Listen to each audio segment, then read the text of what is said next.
अब गौकर्ण जी जैसे कथा के लिए वहां पे आसीन हुए, ऐसे ही मंडप पंडाल बना हुआ है प्रांगण में। तो महाराज वहां पे सब बैठ गए गांव वाले। जिस प्रकार से हम सब लोग यहाँ पे एकत्रित हैं, इसी प्रकार से सब वहां पे विराजमान भक्तगण।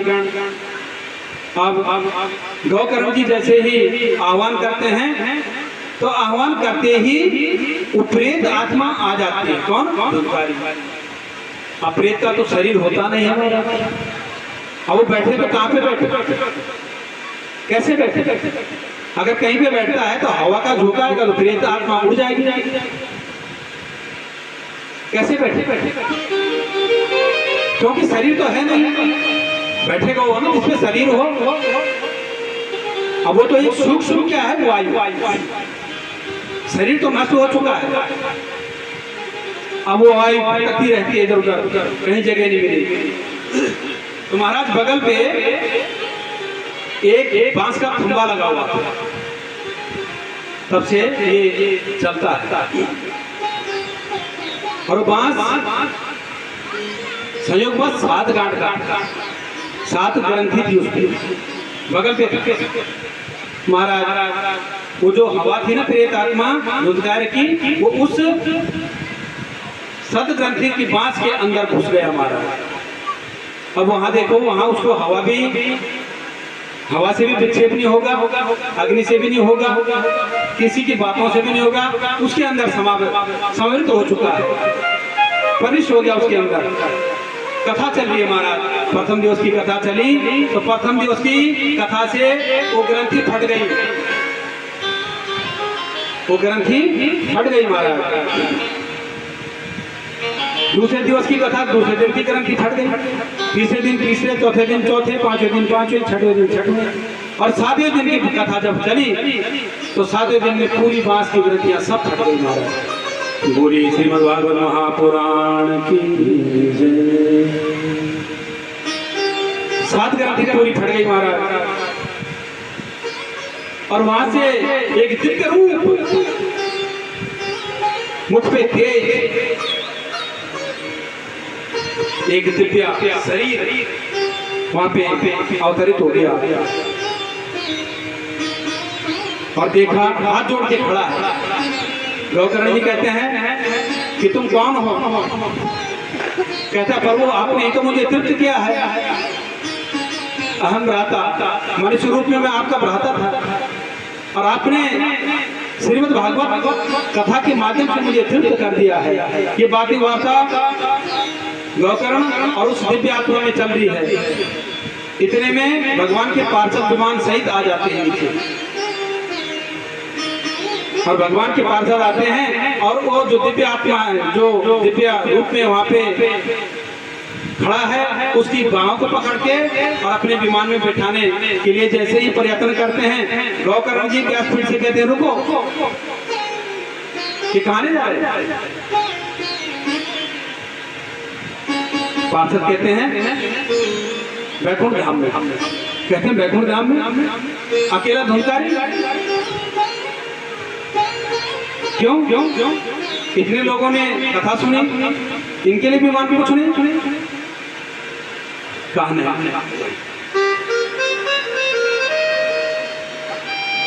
क्योंकि महाराज पार्षद कहते हैं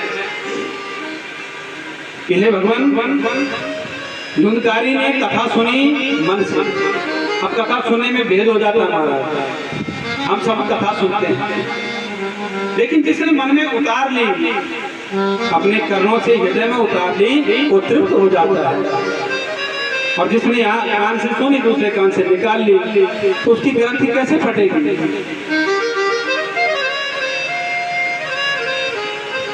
एक और बात, अध्यात्मक, ये बांस कौन है? हमने भी लगा रखा है यहाँ पे, ये बांस शब्द ग्रंथि का, ये प्रतीक है, मात्र प्रतीक। असलियत में बांस, शब्दगढ़ के बांस कौन है? हम सभी हैं। मैं कल भी कह रहा था, कथाएं हमेशा सुनते रहते हैं हम, गूढ़ रहस्य आध्यात्मिक जो बात है उसको आप ग्रहण कीजिए। कई लोग सवाल कर देते हैं महाराज उस समय बांस फटा था, अब क्यों नहीं फट रहा? अभी तो फटना चाहिए, भागवत अभी हो रहा है। लेकिन ऐसा नहीं है, वो प्रतीक है सिर्फ, बाकी जो वो सप्त ग्रंथ का बांस है वो खुद हम हैं।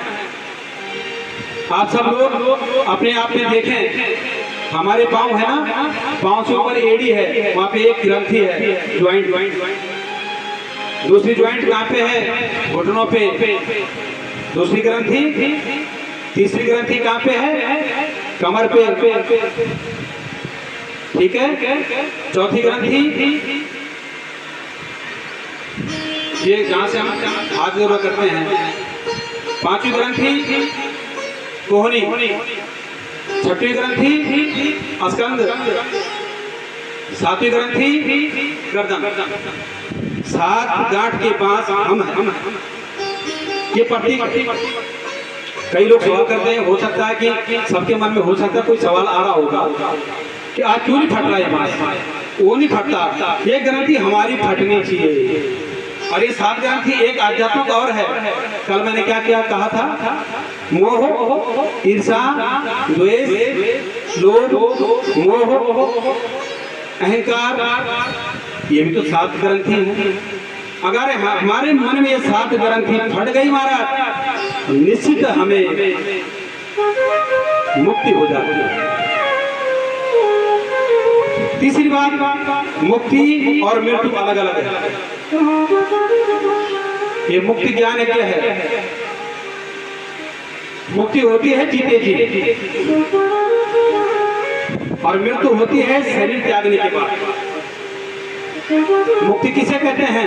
हमारे 7 ग्रंथि अगर फट गई, मोह से हट गए, लोभ से हट गए, अहंकार नहीं है, क्रोध नहीं है, ईर्षा नहीं है, द्वेष नहीं है, तो बस मुक्त है हमारा।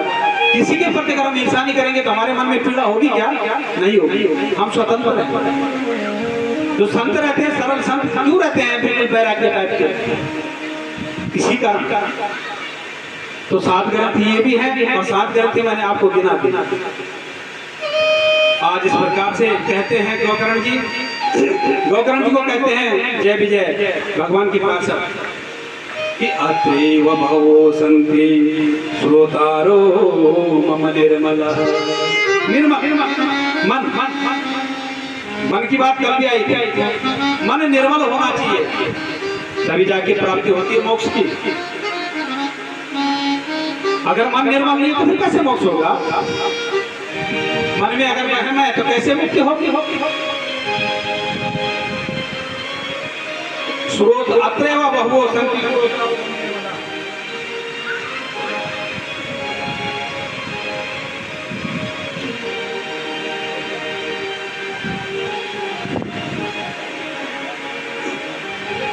महाराज श्रोतारो निर्मला, 3 प्रकार के श्रोता होते हैं। कौन कौन से? एक होता है श्रोता, एक होता है सरोता,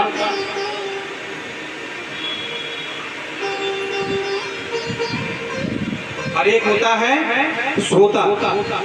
कितने प्रकार के? ध्यान पूर्वक सुनना। 3 प्रकार के श्रोता होते हैं। एक क्या? श्रोता जो मन लगा के सुनता है, जैसे धुंधकारी ने सुना। धुंधकारी ने अनेक पाप किए, लेकिन फल कहाँ मिला? जब उन्हें एकांत तो बिल्कुल उस ग्रंथों के अंदर लगा के। ग्रंथ के अंदर क्या है? इन ग्रंथों के अंदर क्या है? हमारा मन। कल मन पे क्या बोले थे? मन ही का नाम तो धुंधकारी है। इन ग्रंथों के अंदर बैठा हुआ है मन। अगर उसने मन से सुन लिया, ध्यान से सुन लिया, तो महाराज मन नाम धुंधकारी जो है तृप्त हो जाता है। इसी प्रकार से 3 प्रकार के श्रोता। श्रोता जो मन लगा के सुने, हर एक होता सरोता। सरोता जानते हो? सरोता किसे कहते हैं? सरोता। और जो सुपारी काट होते हैं ना सुपारी। अब सरोता एक हूँ, श्रोता तो सुनो था, एक हूँ सरोता। अपने आप ही नहीं सुनता तो उसे नहीं सुनने देता, छुई फटक जरूरी कर देती है। तो जानो सरोता है ना, cut cut cut cut cut cut cut cut cut ये प्रकार के छुई भर की दो कनो भर cut cut cut cut cut ना सुनो तो वो तो सुन लेना है। उसका नाम है श्रोता, तो उसकी तृप्ति कैसे होगी? और तीसरे नाम का है, तीसरे जो नाम है उसका नाम है सोता। ये तो बड़ा भाग्यवान है महाराज जो सोता होता है। महाराज 3-4 घंटे की जो कथा होती है, कथा पे आए और अपनी पीठ लगाई किसी बांदी पे और 3 घंटे 4 घंटे तक आराम से सो जाता है कथा में। और जैसे ही जयकार आता है, बोलो जय श्री राधे श्याम, तब जाकर उठता है फिर बीच में। इसीलिए तो जयकार करना पड़ता है, नहीं तो नींद आ जाती है। तो श्रोता बनो, ना श्रोता बनो और ना सोता बनो। इसी प्रकार से दुष्कारी क्या बने? श्रोता, तब जाके उनको मुक्ति हुई। महाराज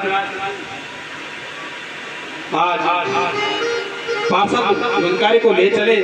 गौकर्ण जी ने फिर पुनः दोबारा कथा की उत्तम नगर में। उत्तम नगर में पूरा शरीर, और उत्तम नगर में कथा करने के बाद फिर सभी सम्रांत लोगों ने वहां कथा सुनी और सबके जीते जी गति अनुसार माने आयु अनुसार सबको मुक्ति मिली। किसी को आज, किसी को कल, किसी को